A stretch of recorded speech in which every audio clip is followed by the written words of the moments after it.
सुप्रभात बच्चों, कैसे हो? आशा करता हूँ सभी अच्छे होंगे। तो हमने बेटा कहानी में से कुछ क्वेश्चन आंसर सोल्व कर लिए थे, लेकिन कुछ क्वेश्चन आंसर्स रह गए थे। तो जो क्वेश्चन आंसर्स हमने सोल्व नहीं किए, आज हम उनको सोल्व करने वाले हैं। तो कौन कौन से सोल्व किए थे हमने? कहानी में ढूंढो, तुम्हारी जुबान और बेचारा भेड़िया। ओके, तो आज हम नेक्स्ट देखते हैं। अब देखो बेटा, यहाँ पे नेक्स्ट क्वेश्चन क्या आज, खाली जगह में क्या आएगा। ओके, जैसे एग्जाम्पल दे रखा है इन्होंने, मेरी छत पर मोर आया। तो मोर के नीचे अंडरलाइन कर रखा है ना बेटा। तो हमको क्या करना है, यहाँ पे दे रखा है ना मोर, तो इसके नीचे कौन सा सेंटेंस दे रखा है?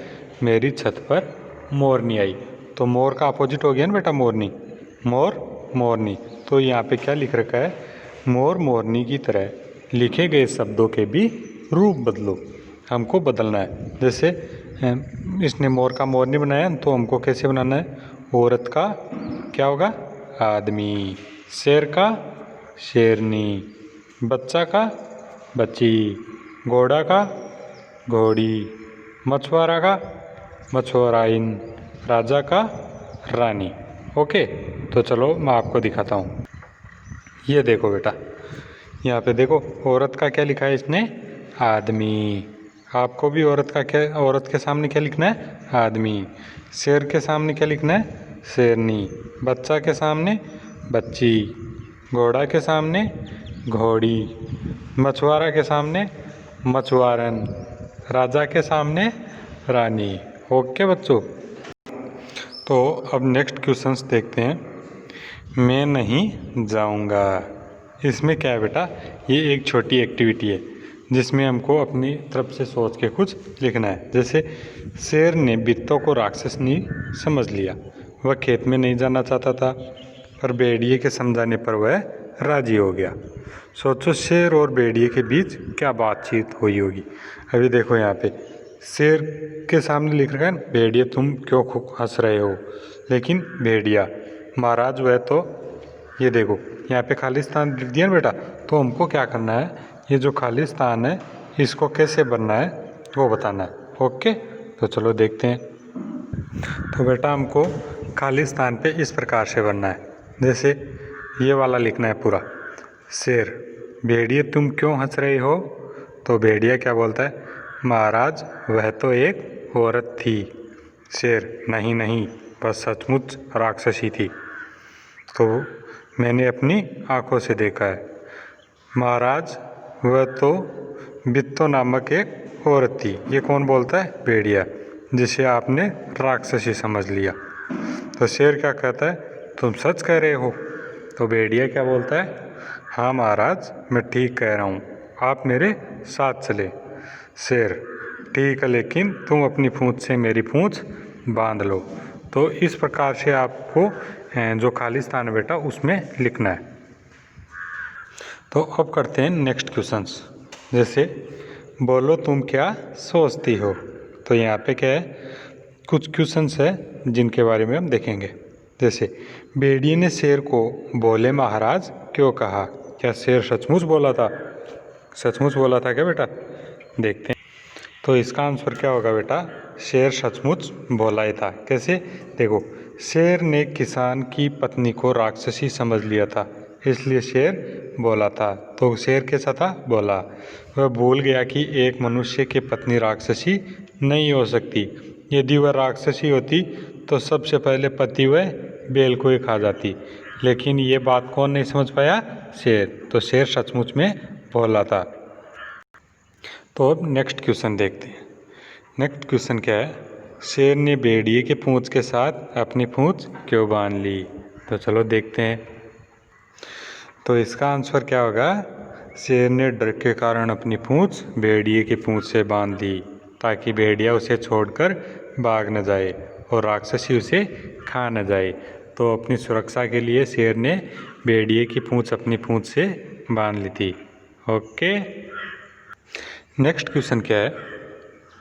क्या शेर फिर कभी बित्तों के खेत की तरफ गया होगा? हाँ तो क्यों, और नहीं तो क्यों। चलो देखते हैं गया कि नहीं गया। तो जिस प्रकार हमने बहादुर बित्तो पाठ पढ़ा है उसको देख के लगता है कि शेर फिर कभी खेत की तरफ नहीं गया होगा, क्योंकि वह बित्तों को सचमुच की राक्षसी समझ रहा था, तो नहीं गया होगा। ओके, नेक्स्ट क्वेश्चन है, बित्तों की हिम्मत तुम्हें कैसी लगी? अगर तुम बित्तों की जगह होती तो शेर से कैसे निपटती? तो चलो देखते हैं। तो यहाँ पे क्या होगा, हमें बित्तों की हिम्मत से प्रेरणा मिली है। क्या प्रेरणा मिली है बेटा? कि कठिन समय में भी समझदारी से काम लेना चाहिए। अगर मैं बित्तों की जगह होती तो शायद डरकर भागती और शोर मचाती, इस तरह लोग इकट्ठे होते और शेर डरकर भाग जाता। लेकिन बित्तों ने न डर के भागी न शोर मचाया, उसने क्या किया, हिम्मत से काम लिया और समझदारी से भी काम लिया, जिससे शेर को सबक मिल गया। ओके, तो नेक्स्ट देखते हैं हम। शेर जंगल पर राज करता था, मेरा राज किसी से न कहना। राज और राज को बोलकर देखो, दोनों के बोलने में फ़र्क है ना। तो अच्छा बच्चों, अभी हमें यहाँ पे देखो कौन से शब्द ढूंढने हैं। कहानी में ऐसे ही जय ढूंढने हैं जिन पर नुक्ते लगे हो। नुक्ते मीन्स क्या होता है बेटा? ये यहाँ पे जैसे जय लिखा हुआ है तो जय के नीचे ये एक बिंदु लगा हुआ है ना, तो ऐसे जो शब्द होते हैं उनको क्या बोलते हैं? नुक्ते वाले शब्द। तो हम देखते हैं हमारे चैप्टर में कौन कौन से शब्द आए हैं। ओके, तो हमारी कहानी में ऐसे शब्द कौन कौन से थे? जैसे सिर्फ, जोर, ताज़ा, तरफ, काफ़ी, फ़ौरन। इन शब्दों के नीचे, सब के नीचे क्या लग रखा है बेटा? जैसे ये बिंदु लग रखा है, ये कौन से शब्द है? नुक्ता शब्द। तो हम देखो अपनी कहानी में भी देखते हैं। तो चलो अपनी कहानी में देखते हैं ऐसे शब्द कहाँ पे है। चलो आपको भी ढूंढ के बताता है। ओके ओके, चलो देखते हैं। देखो कहाँ पे आया है, ढूंढना है बेटा। हाँ देखो, ये एक लिखा हुआ है ना यहाँ पे, चीज़।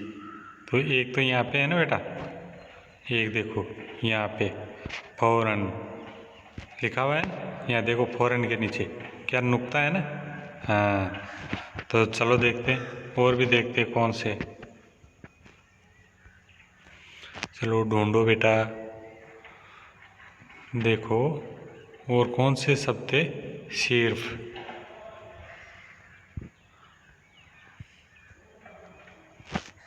कहाँ पे गया? ये देखो एक और आ गया, जोर। जोर के नीचे लिखा हुआ है ना बेटा। हाँ, ये बिंदु है तो कौन सा शब्द हुआ है? नुक्ता। यहाँ पे देखो सिर्फ, ये भी नुक्ता शब्द है। यहाँ पे देखो तरफ। तो ये आपको जितने भी शब्द आए ना बेटा नुक्ता वाले, तो आपको किस में से ढूंढने हैं? स्टोरी में से। ओके, और उनके ऊपर राउंड करके अपनी नोटबुक में लिखना है।